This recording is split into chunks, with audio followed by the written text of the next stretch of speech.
하나님의 은혜가 2월 한 달도 여러분들의 삶 가운데 가득한 줄로 믿습니다. 우리 좌우 앞에 계신 분들과 인사 나누겠습니다. 2월 하나님의 은혜가 가득하기를 축복합니다. 주께서 함께 하시기를 축복합니다. 여러분 인사하시기 바랍니다.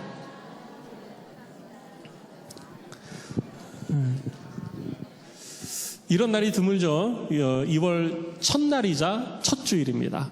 3월 1일이 첫 주일입니다. 하나님께서 우리를 위해서 더 큰 복을 허락하여 주시는 날인 줄로 믿습니다. 사도행전 강의를 쭉 이루어가면서 오늘 이제 사도행전 18장 강의를 하게 되어집니다. 강의 설교를 하는 여러 가지 이유가 있겠지만 성경을 저는 이 강의 설교나 설교의 목적이 우리가 하나님의 말씀을 듣고 말씀을 따라 살아가는 것도 있지만 그렇게 하려면 하나님의 말씀, 곧 성경이 바탕이 되어져야 돼요. 근데 성경을 읽으면서 나 혼자서 성경을 읽고 성경에 대한 내용이 어떤 것인지 내가 깨닫고 그것을 이해하면서 읽고 적용할 수 있는 능력을 여러분들이 신학교를 다니지 않아도 신학 공부를 별도로 하지 않아도 여러분들이 그것을 삶 속에서 이루어가면서 하나님의 말씀에 따라 살 수 있는 능력이 갖추어지면 너무 좋겠다. 저는 그렇게 생각을 합니다. 그래서 저도 혼자서 성경을 많이 읽고 공부하는 시간을 많이 신학교 가기 전에도 가졌었는데 그게 저한테 굉장히 큰 도움이 되어졌어요. 여러분들도 꼭 교회에 나와서 예배 시간에 설교를 들어야만이 아니라 혼자서 성경을 읽으면서도 하나님의 말씀이 깨달아지고 그 뜻 가운데에 말씀 앞에 순종하고 헌신하며 더 좋은 그리스도인으로 그리스도의 장성한 분량에 이르도록 자라갈 수 있는 은혜가 여러분 가운데 있기를 주의 이름으로 축복합니다. 이거를 위해서 우리가 성경을 다 배워야 되는데 성경을 배우려고 하고 공부하자고 그러면 다들 이제 막 스트레스 받기 시작하잖아요. 이 공부라는 말만 나오면 하여튼 한국 사람들은 좀 이렇게 스트레스가 있어요.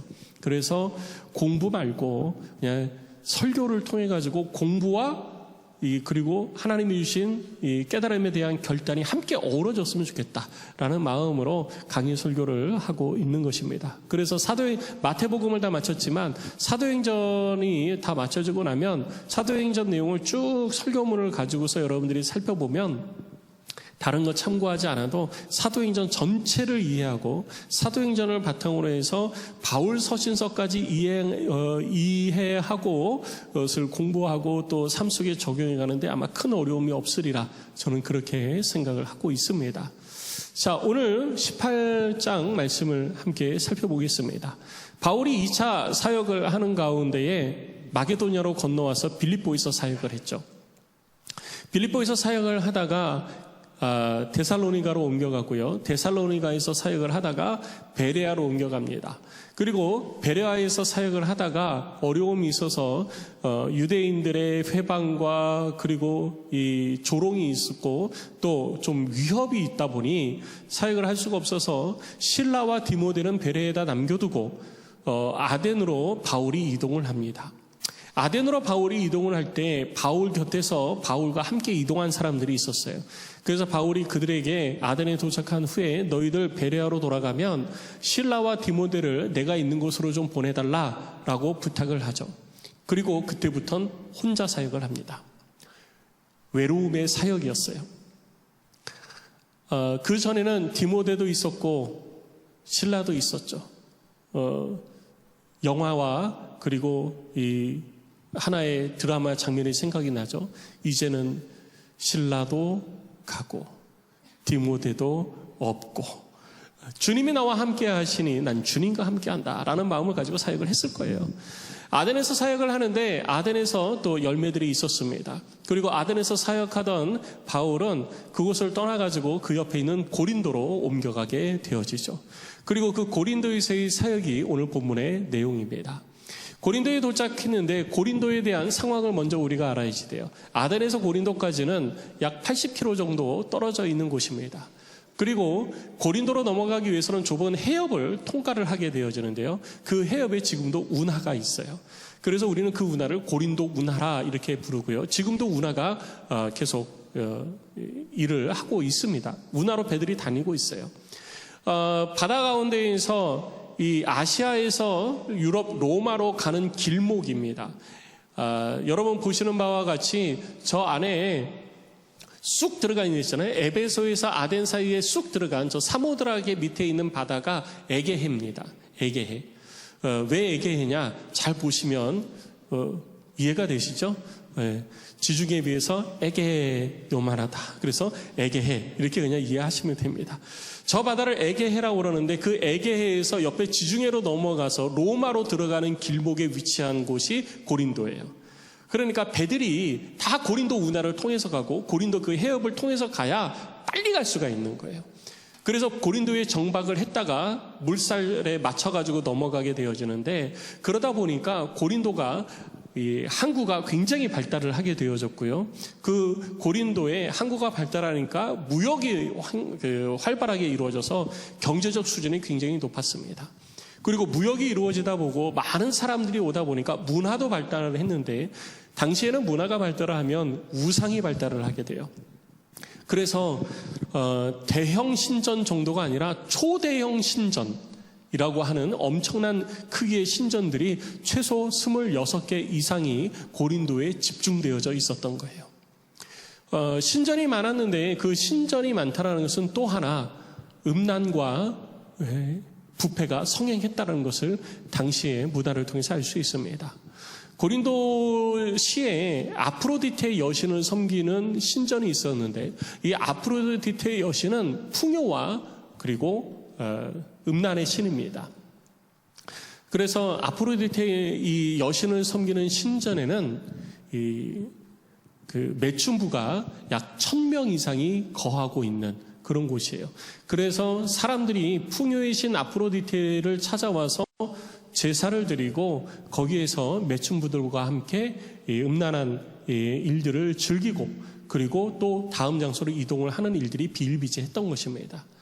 아프로디테 여신을 섬기는 신전만 그런 게 아니라 다른 곳에는 젊은 20대 미만의 아주 젊은 이 남자 미소년들만 1000명이 있는 신전도 있었고요. 그리고 남자들 성인 남자 1000명 이상이 머무는 신전도 있었습니다. 그렇게 다양하게 자신의 육신의 이 욕구를 채우는데 이 우상 숭배가 활용되어졌던 거예요. 그래서 그 고린도의 교회가 세워지고 난 다음에 고린도 교회 성도들을 향해서 바울이 너희들 가운데 있는 우상과 이방 문화를 철저히 경계하라라고 하는 의미에서 쓴 편지가 고린도 전후서인 것입니다. 그만큼 고린도 지역은 이 신앙생활 하기가 녹록지 않은 그런 지역이었습니다. 사회와 분위기가 결코 경건한 그런 분위기가 될 수 없었던 거예요. 그런데 어쨌든 바울이 거기에 들어가서 봤는데 보니까 자기 혼자 있잖아요. 그전에는 실라도 있었고 디모데도 있었는데 이제는 자기 혼자입니다. 혼자니까 혼자서 사역을 계속 이루어가기 어렵고 또 먹고는 살아야 되고 그래서 찾은 곳이 아굴라와 브리스길라를 찾아가게 됩니다. 오늘 본문의 말씀을 보면 바울이 아굴라와 브리스길라를 찾아가요. 그래서 본문의 내용을 보면 그렇게 기록이 되어져 있습니다. 여러분 본문의 1절, 2절 내용에 보면은 2절 마지막에 이렇게 얘기하죠. 바울이 그들에게 가매. 바울이 찾아간 거예요. 그걸로 봐서 이 아굴라와 브리스길라는 로마에 머물러 있었던 사람들이지만 예수를 영접하고 신앙생활을 하는 그리스도인이었으리라 우리는 이렇게 추측을 해볼 수가 있습니다. 여러분 바울이 로마에 가지 않았다고 해서 로마에 그리스도인이 전혀 없었다라고 생각하시면 안 됩니다. 로마에도 그리스도인이 있었고요. 유대인들이 있었습니다. 그 가운데 바울이 가서 더 분명하게 복음을 전하기를 위해서 로마로 가기를 소원을 했었던 것이죠. 이 아굴라는 원래 터키 북쪽에 있는 본도 출신입니다. 본도 출신이었다가 로마로 넘어가서 로마에서 장사를 하고 일을 했던 것 같아요. 그런데 AD 46년에 글라우디오 황제가 칙령을 내려요. 왕의 명령을 내립니다. 그 왕의 명령에 의해서 아굴라와 그리고 브리스길라가 이곳 고린도로 오게 되어지죠. 그럼 왕의 명령이 뭐였냐? 명확하게 역사에 기록되어지지는 않는데 그때 당시의 상황이나 그리고 다른 문서들을 볼 때 왜 그들이 쫓겨났냐면요. 당시에 로마에 유대인들이 건너오고 또 그리스도인들이 넘어오면서 헬라인들과는 다른 이 종교 그리고 오직 유일신 하나님만 섬겨라 라고 하는 것들이 퍼지기 시작을 한 거예요. 그러면서 헬라 사람들과 갈등이 일어나기 시작했습니다. 황제가 보니까 헬라 사람들과 유대인들 사이에 갈등이 일어나고 자꾸 다툼이 일어나는 거예요. 그러면 이 다툼을 조정해가지고 평안하게 해야 되는 것이 황제의 일입니다. 그런데 보니까 이게 만만치 않은 거예요. 그러면 한쪽을 쫓아내면 되잖아요. 그래서 글라우디오 황제가 유대인들 다 나가라 라고 칙령을 내린 겁니다. 그래서 로마에서 유대인들이 쫓겨나게 되어진 거예요. 하루아침에 쫓겨나게 되어진 거죠. 그래서 아굴라와 브리스길라가 로마에서 쫓겨나서 고린도로 넘어오게 되어졌던 것입니다. 그리고 고린도로 넘어와서 자기가 할 수 있는 것 생업을 가지고 해야 되잖아요. 당시의 유대인들은 각자가 생업을 어릴 때부터 배웁니다. 그 가문이 가지고 있는 장사 기술을 배우게 돼 있어요. 어릴 때부터. 그래서 이 아글라와 브리스길라도 천막 짓는 일을 할 수 있었고 바울도 어려서부터 바울은 유명한 학자이지만 어려서부터 가문의 큰 가업이죠. 가업을 이룰 수 있는 천막 짓는 일을 어려서부터 배웠던 거예요. 그래서 이 아굴라와 브리스길라와 함께 살면서 이 일을 이루어갔던 것이죠. 그래서 오늘 3절 말씀을 보면 생업이 같음으로 함께 살며 일을 하니 그 생업은 천막을 만드는 것이더라. 여기 젊은 사람들은 아실 거예요. 게임을 하다 보면은 길드라는 거 있죠. 컴퓨터 게임 하면 길드라는 게 있습니다. 여자분들도 아시고 남자분들 다 아실 거예요. 그 길드가 뭐냐면 상인조합이에요. 그러니까 같은 업종을 가진 사람들끼리 모여서 함께 힘을 합쳐서 장사도 하고 먹고 사는 거예요. 그러니까 바울이 아굴라와 브리스길라를 만난 것은 그들에게 복음을 전해서 예수 믿게 하고 바울의 제자로 삼고 이렇게 함께 한 것이 아니라 아굴라와 브리스길라가 천막 깁는 일을 하고 있을 때 바울이 그들에게 찾아가서 함께 살면서 천막 깁는 일을 하면서 먹고 산 거예요. 그리고 그렇게 먹고 살면서 생업을 종사하면서 주말에 그러니까 그 안식일에는 회당을 찾아가서 모여있는 유대인들과 경건한 자들에게 예수는 그리스도라라고 하는 복음을 가르쳤던 것입니다. 그렇게 가르치기 시작을 하고 많은 이들을 주께로 인도하였는데 그 기간이 1년 6개월이 되어졌습니다.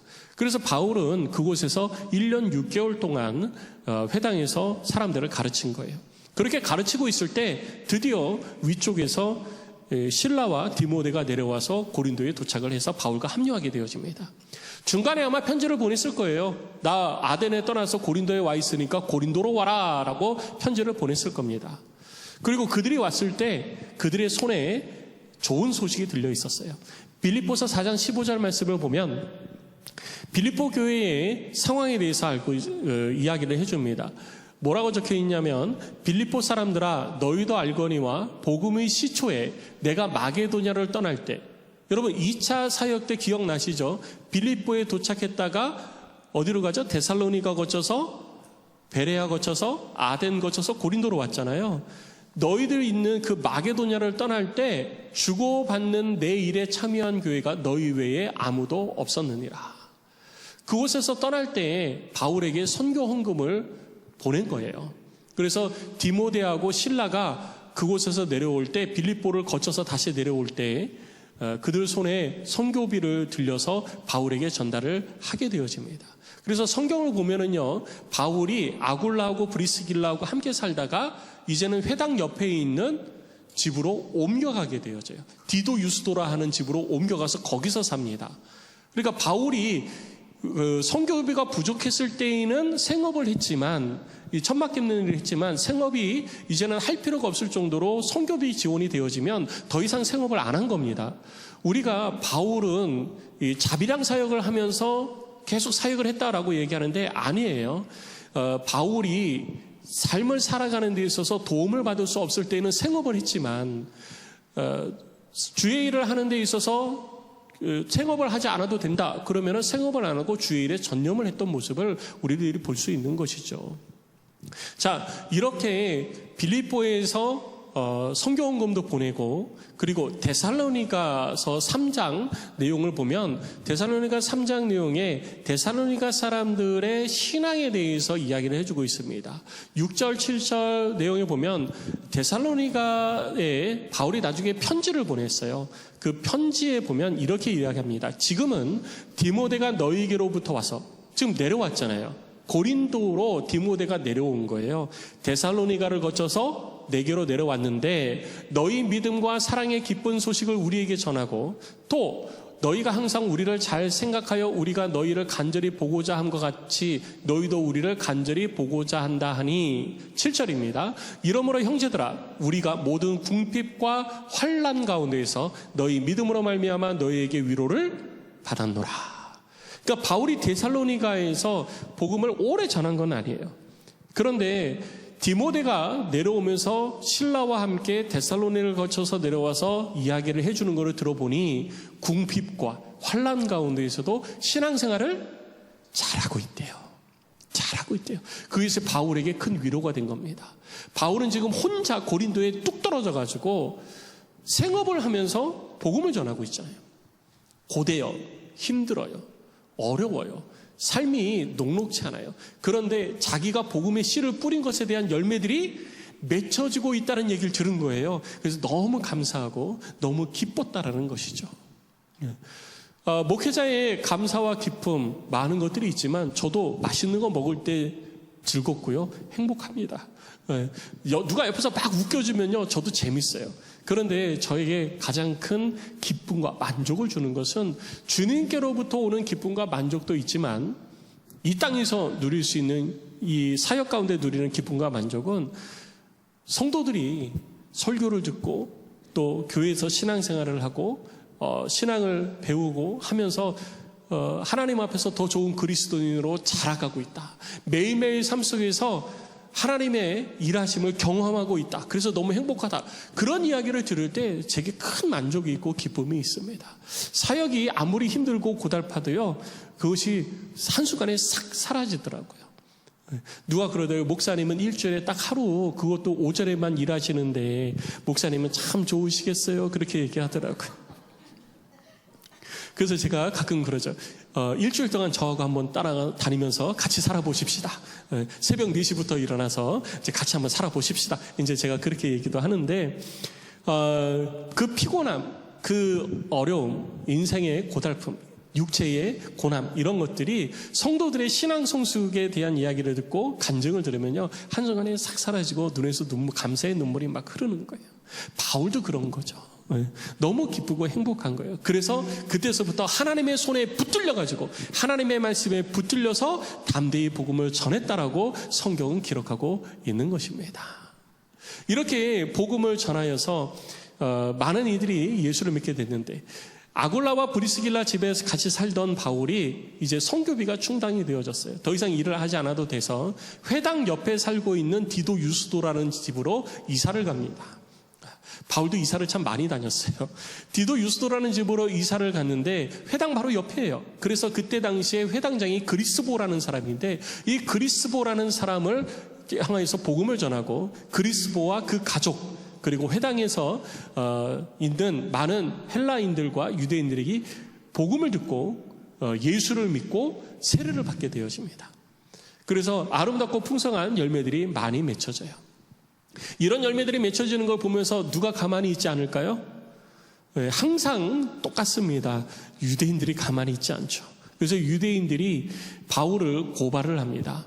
누구에게 고발하느냐? 그때 당시에 총독으로 부임하게 된 갈리오에게 고발을 해요. 왜 그전에는 고발 안 하고 갈리오가 총독이 됐을 때 고발하냐? 갈리오는 처음 이제 부임했잖아요. 그럼 부임했을 때 민원이 들어가면 민원을 해결을 해줄까요? 안 해줄까요? 해주죠. 이거를 사용하는 거, 이용하는 거예요. 그래서 갈리오가 부임을 했을 때 유대인들이 일제히 일어나서 바울을 고발합니다. 바울을 고발해서 뭐라고 얘기하냐면요, 저가 율법은 지키지 않으면서 하나님은 믿으라고 한다. 그러니까 앞뒤가 안 맞다. 하나님을 믿는다면 율법을 지켜야지, 율법은 안 지켜도 되는데 하나님을 믿으라고 한다면 이건 안 되는 것이다 라고 고발을 하게 되어지죠. 바울이 이야기하는 것은 율법이 아니었습니다. 하나님을 믿고 하나님의 말씀을 따라 이 땅 가운데서 삶을 살아가는 자들은 하나님 앞에 범죄한 자들이 되어졌기에 하나님께서 우리들 가운데 구원의 길로 열어주신 예수 그리스도를 보내주셔서 예수 그리스도의 십자가의 죽으심과 부활을 믿는 자마다 구원을 얻는다 하셨으니 예수를 믿고 구원받아야 된다. 율법을 지켜서 구원받는 게 아니라 예수를 믿어 구원받는 것이다 라고 가르쳤던 것입니다. 유대인들의 가르침과 상충되어지는 거예요. 그래서 유대인들이 고발을 한 것이죠. 그런데 이 고발에 갈리오가 아주 정치적으로 대답을 합니다. 야, 이 사람이 법을 어겼거나 잘못을 했거나 죄를 지었거나 무슨 부정한 일을 했다면 내가 재판하겠다. 그런데 그가 그런 것이 아니고 너희들의 종교와 관련된 것이고 너희들의 풍습과 관련된 것이라면 그걸 왜 내가 재판하냐? 너희들이 해라. 유대인들의 계략이 틀어진 거예요. 그러니까 바울을 더 이상 공격을 할 수가 없는 거예요. 그러니까 공격의 화살이 누가 이제 자기 밑에 있는 사람에게 옮겨갑니다. 그래서 그때 당시에 처음에는 회당장이 그리스보였는데 두 번째 회당장은 그리스보가 아니라 다른 사람이었습니다. 이 소스데네라는 회장장이 있었는데 이 소스데네를 붙잡아가지고 어디 가서 치냐? 참 유대인들 참 악독한 것 같아요. 지금은 모르겠지만 그때 당시에는요. 갈리오가 거부했잖아요. 재판을 안 했잖아요. 그러니까 갈리오 총독의 재판장 앞으로 끌어가가지고 그 앞에서 매질을 한 거예요. 그 앞에서 항의를 하는 거죠. 항의를 하는 거예요. 근데 바울은 손을 못 대니 이 소스데네를 끄집어 와서 잡아와서 소스데네에게 매질을 한 겁니다. 그리고 갈리오는 난 모른다 라고 거부를 한 것이죠. 이것이 고린도에서의 사역이에요. 1년 6개월 동안 고린도에서의 사역을 하면서 더 많은 일들이 있었을 것입니다. 그런데 오늘 본문에 짧게 기록되어져 있는 이 고린도에서의 사역, 이 사역 내용을 통해서 하나님께서 우리들 가운데 주시는 음성을 듣고자 하는 것입니다. 먼저 첫 번째, 우리들이 기억해야 될 것은 무엇이냐면요. 하나님의 말씀을 전하는 자는 하나님의 말씀에 붙들려 살아야 된다는 것이에요. 복음의 증인은 하나님의 말씀에 붙들려 하나님의 일을 해야 된다는 것입니다. 우리가 복음을 전할 때에 우리들의 열심이나 우리들의 경험, 우리들의 지식을 가지고 복음을 전하고 하나님의 일을 할 때가 있습니다. 그런데 그렇게 하는 것이 아니고 그것을 통해서도 열매 맺힐 수 있어요. 그렇지만 그것은 나의 노력으로 되어지는 나의 결실입니다. 결국 나의 능력을 넘어서서는 그 어떤 것도 이루어낼 수 없다라는 것이죠. 그런데 하나님의 말씀에 붙들려 있는 자는 그를 통해서 일하시는 하나님의 능력이 나타나는 것입니다. 내 능력을 넘어서 하나님의 능력을 삶 가운데 경험하게 된다는 것입니다. 그래서 우리는 내 힘과 내 의지, 내 노력도 요구되어지지만 복음을 전하는 자에게 있어서 가장 필요한 것은 하나님의 말씀에 붙들린 자가 되어야 된다는 것입니다. 오늘 이 사도 바울의 사역에 대해서 이야기를 할 때 사도 바울의 사역을 옆에서 지켜보던 자가 있었습니다. 그 사람이 누구냐면 의사 누가였습니다. 사도행전의 저자죠. 근데 지금은 의사가 사회적 고위층이고 지도층으로 사람들이 존경을 받고 의사도 선생님, 선생님 하고 부르잖아요, 우리가. 어이 의사 이렇게 부르지 않잖아요. 선생님, 의사 선생님 이렇게 부릅니다. 간호사 선생님 이렇게 불러요. 그분의 치료를 내가 받아야 되기 때문에 그렇습니다. 나한테 영향을 미치기 때문에 우리는 선생님이라고 불러요. 근데 그때 당시에는요, 종보다 조금 높은 지위예요. 주인의 건강을 책임지는 종일 뿐이에요. 사회적 지위가 없습니다. 종보다 조금 높은 그런 지위에 있는 사람이에요. 그래서 바울 곁에서 있다 해도 자기가 자기 이름을 사도행전에다 기록을 못하는 거예요. 종이 어디 감히 글을 쓰는데, 주인의 일에 대해서 글을 쓰는데 자기 이름을 넣겠어요. 못 넣는 거예요. 그래서 이 내용에 보면은 바울을 따라다니면서 바울의 사역을 눈으로 쫙 봤지만 자기 이름이 들어가지 않은 것입니다. 그런데 누가가 보니까 바울이 달라진 거예요. 어떻게 달라졌느냐? 그전에는 나 혼자였어요. 아덴에서 고린도로 넘어와서 내가 먹고 살면서 내가 일을 해야지 돼요. 주의 일을 해야 됩니다. 복음을 전해야지 돼요. 이걸 안 할 수는 없어요. 하려고 하니 힘들지만 그래도 해야 돼. 그래도 해야 돼. 먹고 살면서 하나님의 손에 붙들려가지고 일을 했지만 여전히 어떻게 보면은 소명보다는 사명에 붙들려서 그전에는 사역을 하지 않았을까. 피곤해도 나 이거 해야 돼. 이런 마음이 강했다라면 그 다음에 하나님의 말씀에 붙들려서 예수를 그리스도라 전하더라라고 한 것이 언제였냐면 실라와 디모데가 내려와서 바울과 함께하기 시작한 때부터였어요. 그 다음부터서는 이제는 내 지식, 내 경험, 내 의지가 중요한 게 아니었습니다. 하나님의 손에 붙들려서 순종하면 하나님께서 길을 열어주시고 사람을 붙여주시고 구원받는 사람들을 날마다 더하시는 것을 바울이 경험하게 되어진 것입니다. 그래서 하나님께서 오늘 본문의 말씀에서도 환상을 통해서 바울에게 말씀하시잖아요. 환상을 통해서 바울에게 말씀하시는 것이 무엇이냐면요, 두려워하지 말라, 침묵하지 말라, 그리고 말하라. 그럼 그 전에는 바울이 뭐 했다라는 거예요? 두려워하기도 했고 침묵하기도 했다는 겁니다. 힘드니까, 어려우니까. 그런데 하나님께서 말씀하시는 거예요. 두려워하지도 말고 침묵하지도 말라, 말하라, 말하라. 이것이 하나님께서 바울에게 주시는 거예요. 그래서 바울은 뭐 했냐? 말하기 시작한 거예요. 뭐에 붙들려서? 하나님의 말씀에 붙들려서. 내가 할 때는 내 힘 그 이상의 것은 할 수가 없습니다. 내 힘이 다하면요 지치는 거예요. 여러분, 에너지가 빠져나가면 지치잖아요. 힘이 빠지잖아요. 요즘은 제가 조금 뭔가 이상해진 것 같아요. 두 끼만 굶어도 어지러워요. 옛날엔 안 그랬는데 요즘은 두 끼만 굶어도 어지러워요. 그래서 두 끼 이상 못 굶겠어요. 어저께도 이제 막 사역을 하는데 어저께 좀 바빴어요. 그래서 점심도 못 먹고 저녁 7시까지 쉬지 않고 책상에서 화장실 가는 시간도 아껴가면서 저녁 7시까지 그냥 꼼짝없이 막 하고 있었는데 화장실 가려고 일어났는데 몸이 이렇게 오래간만에 일어나서 그런지는 모르겠지만 배가 그제서 이제 배고프다는 생각이 들고 이제 좀 허한 거예요. 기운이 쭉 빠지더라고요. 안 되겠다, 밥 먹어야 되겠다. 그래가지고 그때 이제 저녁을 이제 뭐 밥도 없고 그래가지고 시켜가지고 얼른 시켜서 밥을 먹었습니다. 그러니까 우리가 에너지가 빠져나가면요 그 다음에 일을 못해요. 우리 속에 믿음이 있고 우리 속에 하나님이 주시는 능력이 있어도요, 내가 그것을 소진을 해버리면 그 다음에는 일이 안 돼요. 내가 가지고 있는 능력 그 이상으로 할 수 없는 것입니다. 그래서 바울은 뭐라고 그러냐면요, 우리가 주의를 할 때에는 하나님께서 공급하여 주시는 힘으로 하라고 권면하고 있는 거예요. 심지어 봉사하고 섬기는 일을 할 때에도 하나님께서 공급하여 주시는 힘으로 해야지 우리들의 힘과 우리들의 능력으로 해서는 안 된다라고 우리들에게 권면하고 있는 것입니다. 더군다나 지금 주의 복음을 전하는 사역을 감당하고 있는데, 생명을 살리는 사역을 감당하고 있는데 내 힘으로 내 경험으로 한다? 안 된다라는 것이죠. 바울이 얼마나 선교적 경험이 많습니까?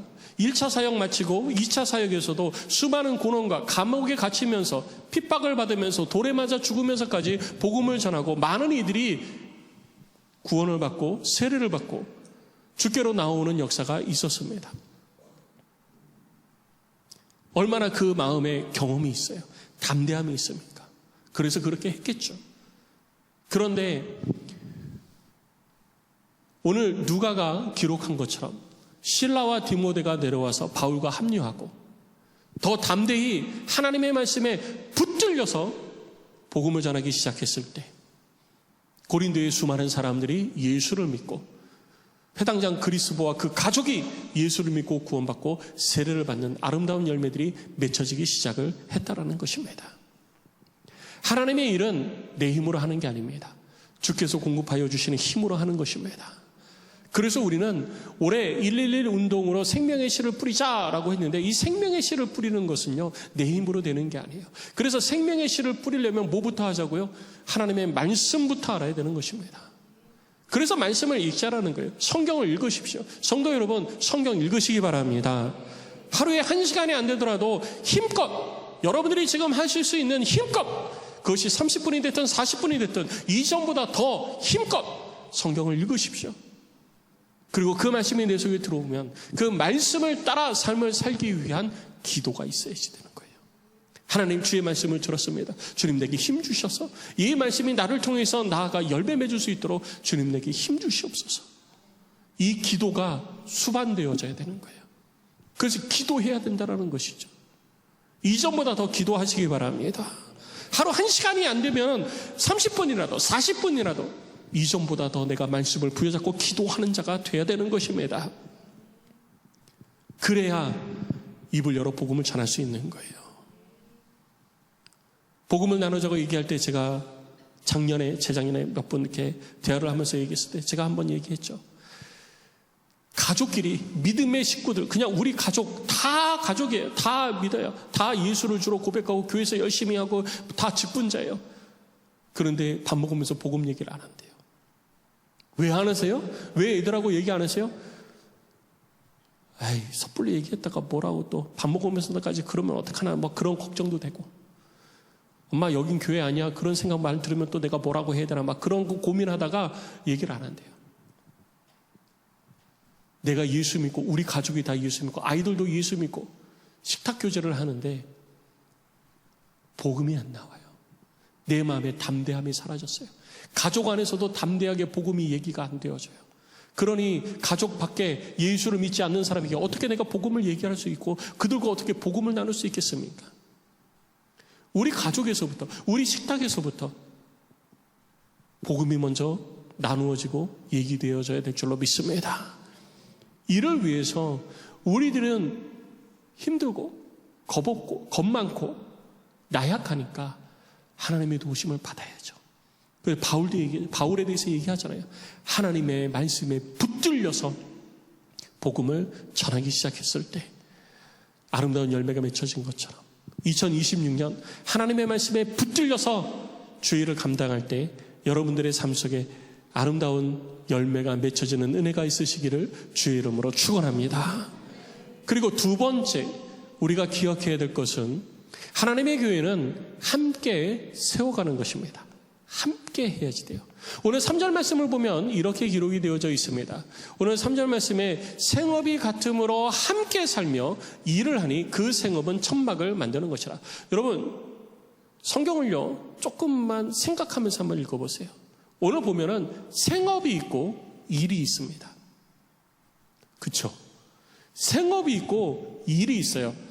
같은 말로 사용하지 않았습니다. 생업은 생업이고 일은 일이에요.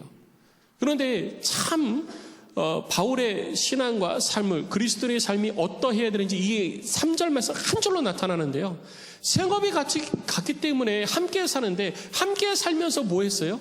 일을 하는 거예요. 그러니까 생업은 뭐냐? 일을 하기 위한 보조적인 수단이 생업이에요. 일은 뭘까요? 주께서 내게 맡겨주신 사명입니다. 주께서 나를 부르신 소명이에요. 이것을 하기 위해서 나는 뭘 하냐? 생업을 하는 거죠. 생업을 이루기 위해서 내가 보조적인, 생업이 더 복받기 위해서, 생업이 더 찬란하기 위해서, 생업이 더 번성하기 위해서 내가 주의 일을 하는 게 아니에요. 내가 주의 일을 하면 생업이 더 번성해지겠다? 아닙니다, 여러분. 오늘 본문의 말씀을 보면요, 우리한테 그렇게 얘기하고 있지 않아요. 우리가 내 삶에 거꾸로 이해하고 있는 거예요. 우리는 일이 먼저입니까? 생업이 먼저입니까? 생업이 먼저예요. 그래서 생업이 주체가 되어지고 일은 생업을 위한 보조적인 수단이에요. 그런데 오늘 3절 말씀에서 그리스도인의 삶에 대해서 이야기할 때 뭐라고 얘기합니까? 일을 위해서 내가 뭘 해야 돼요? 생업을 해야 되는 거예요. 일을 위해서 생업, 하나님의 나라와 영광을 위해서 내게 맡겨주신 사명을 감당하기 위해서 내가 생업을 할 때 그 생업이 하나님께서 내게 필요한 것을 공급하여 주시는 통로가 되는 것입니다. 주의 일을 감당하는데 내가 힘이 부족해요. 그럼 하나님께서 생업을 통해서 내게 공급해 주시는 거예요. 이것이 성경의 가치고 원리인 것입니다. 예수님께서 우리들 가운데 기도하라고 말씀하실 때 뭐라고 말씀하셨습니까? 오늘도 내게 일용할 양식을 주시옵소서. 내게 일용할 양식이 뭐예요? 내가 주의 일을 하는데 필요한 일용할 양식이 있잖아요. 내가 주의 일을 이만큼 하고 싶은데 내게 일용할 양식이 요만큼밖에 안 돼요. 내게 일용할 양식은요, 주의 일을 이만큼 할 수 있는 일용할 양식이에요. 그럼 하나님께서 뭐에 복 주셔야 돼요? 생업에 복 주셔야죠. 내가 주의 일을 열심히 하면 하나님께서 내게 생업에 복을 주시는 게 아니고, 내가 주의 일을 이루어 가려고 하는데 내 생업을 통해서 얻는 것이 부족하면 일용할 양식이 안 되죠. 그래서 하나님 앞에 기도할 때 내 생업을 통해서 일용할 양식이 내게 공급되어지도록 해주시는 거예요. 이것이 성경의 원리라는 것이죠. 우리들의 삶의 방향과 모습이 어떠해야 되는지 우리는 다시 한번 우리 자신을 돌아봐야 되는 것입니다. 그리고 그 생업은 천막 만드는 일이었던 거예요. 천막을 열심히 만들면서 내가 신앙생활을 하니까 하나님께서 주문을 더 늘려주셨다가 아니고, 내가 주의를 이만큼 해야 되는데 생업이 부족해. 하나님, 이 생업을 통해서 주의를 할 수 있도록 생업을 번창하게 하여 주옵소서. 그럴 때 주문이 밀려드는 거예요. 그럴 때 주객이 전도되어지면 안 됩니다. 하나님을 알지 못했을 때에는 내 힘으로 그냥 살면 돼요. 하나님을 알고 난 다음에는 하나님의 방법대로 할 때 하나님의 역사가 나타나는 것입니다. 중요한 것은 뭐냐면요, 그들이 함께 했다는 게, 함께. 하나님의 교회를 세우는 것은요, 여러분, 혼자 하는 게 아닙니다. 함께 해야지 되는 거예요. 바울이 고린도에서 혼자 할 수 있었다면요, 아굴라와 브리스길라를 찾아가지 않았을 거예요. 아굴라하고 브리스길라에게 바울이 갔지 아굴라하고 브리스길라가 찾아온 게 아니거든요. 왜? 그들과 함께 할 때 더 힘있게 주의를 감당할 수 있으니까, 더 교회를 더 온전히 세워갈 수 있기 때문에 그들과 함께 하려고 했던 거예요. 5절 말씀에도 이야기가 나옵니다. 5절 말씀에도 보면 디모데와 실라가 마게도냐로부터 내려왔을 때 바울의 사역이 더 힘있기에 이루어지게 되어졌고, 아름다운 열매가 구체적으로 맺혀지게 되어진 것입니다. 우리들의 사역은 항상 이런 사역이 되어져야 되는 거예요. 하나님의 교회를 세우는 데 있어서 우리는 함께 이루어가야 되는 것입니다. 그런데 함께 이루어갈 때 오늘 본문에서 이 함께에 대한 개념이 나옵니다. 그게 뭐냐면요, 바울과 디모데와 실라가 함께 사역을 할 때 주축은 누가 되어졌느냐? 바울이 되어졌어요. 그리고 바울에게 사역을 할 수 있도록 힘이 되어준 사람들이 누구냐? 아굴라와 브리스길라, 실라와 디모데. 그리고 그들을 통하여서 신앙생활을 잘하고 있다라고 이야기하고 있는 데살로니가 교회 성도의 모습, 그리고 빌립보에서부터 가지고 온 성교비였던 것입니다. 하나님의 일을 이루어가기 위해서 우리가 함께 하는데, 그 함께 한다라는 것은 하나님의 부름을 입어서 하나님의 지명을 받아서 하나님의 일이 구체적으로 맡겨진 사도 혹은 목회자 혹은 선지자들을 옆에서 잘 돕고 위로하고 섬기고 하면서 그들을 통해서 하나님의 일이 이루어지도록 함께 하는 것이, 그것이 공동체, 교회 공동체의 개념이라는 거예요. 나도 성도고 우리가 다 같은 성도니까 우리는 다 같이 그냥 똑같은 권한을 가지고 하면 돼 라고 하는 것이 아니라는 것이죠. 그래서 하나님께서는 항상 하나님의 사람을 세울 때 그 옆에 동역자들을 붙여주셨습니다. 모세를 세울 때 아론을 붙여주셨고요, 여호수아를 세울 때 갈렙을 붙여주셨습니다. 항상 그 옆에는 하나님의 사람들이 있었어요. 오늘 본문에서도 하나님께서 환상을 통해서 바울에게 말씀하실 때 너는 두려워하지 말아라, 너는 겁내지 말아라, 그리고 침묵하지 말아라, 끊임없이 말하라. 왜 그렇게 해도 되느냐? 담대히 그렇게 해도 되느냐? 내가 너와 함께 할 것이고, 첫 번째, 주님이 나와 함께 하실 것이고, 두 번째, 어떤 사람도 너를 대적하여 해롭게 할 자가 없을 것이니 이는 이 성중에 내 백성이 많음이라. 하나님께서 준비하신 사람들이 있다라는 거예요. 바울도 사역을 보면요, 1차, 2차 사역을 쭉 보면서 가는 곳마다 복음을 전할 때 하나님께서 준비되어 주시고 예비한 사람들이 있었습니다.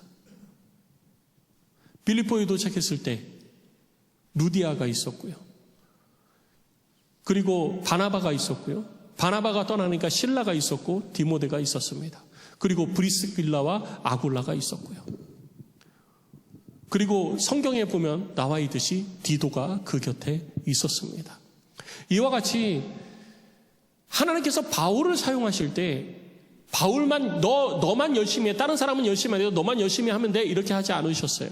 바울과 함께 열심히 내는 사람들을 옆에 붙여주시고 함께 일할 수 있도록 해주셨다라는 것입니다. 그래서 교회는 목사님 혼자 헌신한다고, 목사님 혼자 출동살동하면서 헌신한다고 되는 게 아니에요. 우리들을 이 교회에 보내신 것, 나를 이 교회에 보내신 것은 하나님께서 나를 통해서 목사님의 조력자가 되어 이 교회를 더 든든히 세워가도록 하시는구나 라고 하는 성경적 주인의식을 가지고 있어야 된다는 것입니다. 내가 이 교회 주인이니까 나는 이렇게 살 거야, 나는 저렇게 할 거야, 이런 개념이 아니라는 거예요. 하나님의 교회는 하나님이 세우신 자를 중심으로 해서 그 옆에 돕는 사람들을 통해서 그가 위로받게 하고, 그리고 필요한 물질을 공급받게 하시고, 그리고 격려받게 하시고, 그렇게 해서 하나님의 교회가 더 온전히 세워져 갈 수 있도록 하나님께서 그렇게 공동체를 이루어 가시는 거예요. 이것이 단순히 목사님을 돕는다라는 게 아니라 함께 한다라는 개념으로 성경은 계속해서 이야기하고 있다는 것입니다. 그래서 성경의 동역자의 관계는 단순히 내가 바울을 돕는다, 바울의 동역자이기 때문에 내가 바울을 돕는다라는 게 아니고, 내가 할 수 있는 것을 통하여서 바울을 서포트할 때 바울과 함께함을 통해서 아름다운 열매가 맺혀진다라고 성경은 표현하고 있는 것입니다. 그래서 때로는 그들이 바울의 부모가 되기도 했고, 바울의 형제자매가 되기도 했고, 바울의 자녀가 되기도 했던 것입니다. 단순히 내가 바울을 돕는 보조자적 역할을 허락한 게 아니라는 것이죠. 바울을 돕는 것처럼 보여지지만 하나님은 그들의 손이 바울과 함께 할 수 있도록 만들어 가셨다는 것입니다.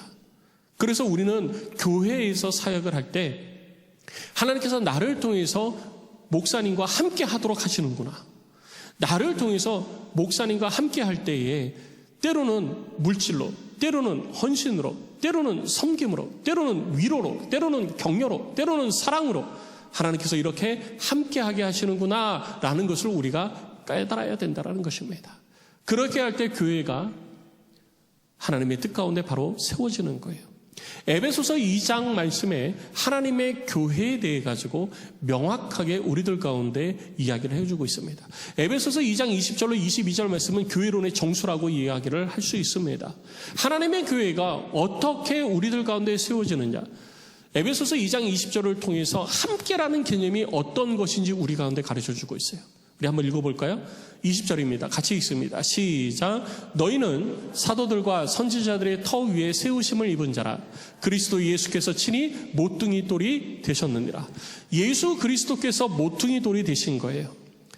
주춧돌이 되셨다라는 것이죠. 예수님께서 모퉁이 돌이 되셨는데 모퉁이 돌만 있어가지고는 안 되잖아요. 모퉁이 돌을 중심으로 해서 터를 닦아야 돼요. 그럼 그 터가 누구냐? 바로 사도와 선지자들이라는 것입니다. 그럼 사도도 있어야 되고 선지자도 있어야 되는 거 아니냐라고 얘기하는데, 당시에는 사도와 선지자들이 교회에서 구분이 되어졌지만 교회사가 계속, 역사가 계속 되어지면서 사도와 선지자가 합쳐지게 되어지고, 그리고 나중에는 목회자로 이제 바뀌게 되어지는 것입니다. 결국 예수 그리스도의 주춧돌이 되어지시는 그 신앙 고백 위에 하나님께서 터를 닦게 하신 목회자들이 있는 거예요. 그리고 그렇게 하나님께서 터를 닦게 하신 목회자들이 있으면 그걸로 끝나는 게 아닙니다. 터만 닦았잖아요. 그 다음에는 어떻게 하느냐? 21절에 이렇게 얘기합니다. 21절을 말씀 보면 그의 안에서 건물마다 서로 연결하여 주 안에서 성전이 되어가고, 우리는 어떻게 되느냐? 예수 그리스도의 신앙 고백 위에 교회의 터를 닦은 목회자들을 중심으로 그 위에 어떻게 되느냐? 세워지는데 건물마다 서로 연결되어진다. 우리가 서로 연결되어져야 되는 거예요. 그래야 점점 우리 모두를 통해서 뭐가 되어진다? 주의 성전이 세워지게 되는 것입니다. 그러니까 내가 주의 성전을 세워가야지 라고 하지만 터가 없으면 안 되는 거예요. 그래서 터가 굉장히 중요한 것이고 그 터가 흔들리지 않도록 하기 위하여서 우리는 그 터를 다지고 또 다지고 하는 것이죠. 그래서 때로는 그 터가 더 잘 다져질 수 있도록 격려도 필요하고 위로도 필요하고, 제가 격려도 필요하고 위로도 필요하니까 맨날 저만 보면 격려해 주시고 위로해 주시고 그런 얘기가 아니라, 제가 홍석영이라는 사람이 중심이 아니라 누가 담임 목사가 되든지 그 담임 목사가 중심이 되어져서 그를 향하여서 우리는 격려도 하고 사랑도 하고 헌신도 하고 위로도 하고, 그리고 물질로 섬기기도 하면서 그를 통하여서 하나님께서 이 터를 닫고 건물을 세워가는 그 틀을 만들어가고 계시고, 터가 세모면은 세모로 올라가는 거고요, 터가 원형이면 원으로 올라가는 것이고, 터가 사각이면 사각으로 올라가는 거예요. 터가 어떻게 되느냐가 제일 중요한 것이죠. 그렇게 하나님이 세워가시는 거예요. 근데 진짜 중요한 거, 그럼 우리는 그렇게 세워져 갈 때 우리는 어떻게 해야 되느냐? 22절입니다. 우리 같이 읽을게요. 시작.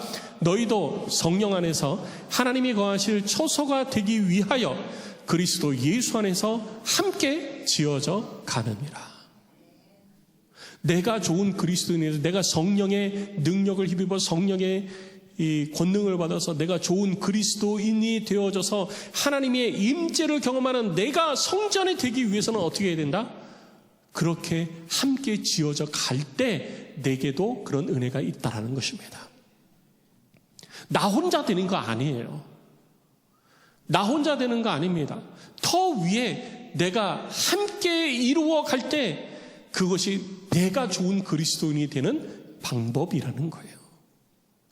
내가 좋은 그리스도인이 되면 되지, 내가 알아서 신앙생활 잘하면 되지, 교회가 무슨 나한테 뭘 해준다고, 내가 알아서 하면 되지. 여러분, 그것이 현대교회의 분리주의를 일으키는 것입니다. 성경은 그렇게 얘기하고 있잖아요. 성경은 항상 함께 하라고 이야기를 하고 있습니다. 성경은 항상 우리에게 함께 하라고 얘기하고 있어요. 누구와 함께 하느냐? 하나님이 세우신 자와 함께 하라. 그러니까 우리는 하나님과 함께 하면 되지. 근데 하나님이 눈에 안 보이잖아요. 하나님이 눈에 안 보이기 때문에 하나님의 뜻을 따라 하나님께서 세우신 자와 우리가 함께 할 때, 그때 우리들의 신앙이 더 견고해지고 그와 함께 하는 것이 내 신앙의 유익이 되어지고 내가 하나님 앞에 좋은 그리스도인으로 지어져 가는 방법이라고 말하고 있는 것입니다. 그래서 고린도 교회의 바울의 사역을 통해서 우리들이 알아야 될 것은 뭐냐면, 바울이 디모데하고 실라하고 떨어져 있을 때의 모습과 함께 할 때의 모습은 완전히 다르잖아요. 그래서 우리는요, 함께하는 자가 되어야 되는 거고, 안디옥 교회는 함께하는 교회가 되어야 되는 것입니다. 바울이 얘기하죠. 마지막 때가 갈수록, 마지막 때가 가까울수록 모임을 패하는 자와 같이 하지 말고 모이기에 힘쓰는 자가 되라고 우리에게 권면하고 있습니다. 성도 여러분, 여러분은 모임을 피하는 자가 되고 계십니까? 모이기에 힘쓰는 자가 되고 계십니까? 모임을 패하는 것은 가만히 있어도 패해져요. 그런데 모임을 이루어가고 내가 좋은 그리스도인으로 자라가기 위해서는 모임을 힘쓰는 자가 되어야 되는 거예요. 모이기를 힘써서 하나님의 성전으로 온전히 지어져 가고 또 이 교회를 더 든든히 세워갈 수 있는 복된 성도 다 되시기를 주의 이름으로 축복합니다. 우리 시간 함께 찬양하고 기도하겠습니다. 우리 찬양하고 기도할 때 말씀을 기억하면서 우리 함께 합니다. 먼저는 하나님의 말씀에 붙들려 담대히 복음을 전하겠습니다. 주님이 가라 하면 가고 서라 하면 서겠습니다. 그냥 나는 주님의 말씀에 붙들려서 살겠습니다. 내 경험, 내 지식 따라 가지 않겠습니다. 수많은 지식이 있어도, 수많은 경험이 있어도 지식과 경험보다는 하나님의 말씀에 붙들려 살겠습니다. 주님 나를 도와주옵소서. 기도합시다. 그리고 주님, 내가 목회자의 좋은 동역자가 되어서 안디옥 교회를 함께 세워가겠습니다. 목사님만 열심히 하면 되지가 아니고 목사님의 좋은 동역자 되어서 함께 내가 세워가겠습니다. 때로는 사랑으로, 때로는 위로로, 때로는 존경과 격려로, 헌신으로 내가 함께 하겠습니다. 이것이 내 신앙을 세워가는 것이고, 이것이 이 땅 가운데 하나님의 교회를 세워가는 것이기에 하나님 내가 안디옥교회를 세우는 이 일에 내가 함께 하겠습니다. 여러분 기도하십시오. 그리고 성령의 도우심을 구하십시오. 그리고 112 운동을 통해서 생명의 씨를 꼭 뿌려 꼭 열매 맺겠습니다. 우리 제목을 가지고 우리 함께 기도하는 시간 갖도록 하겠습니다. 우리 함께 찬양하고 기도합니다.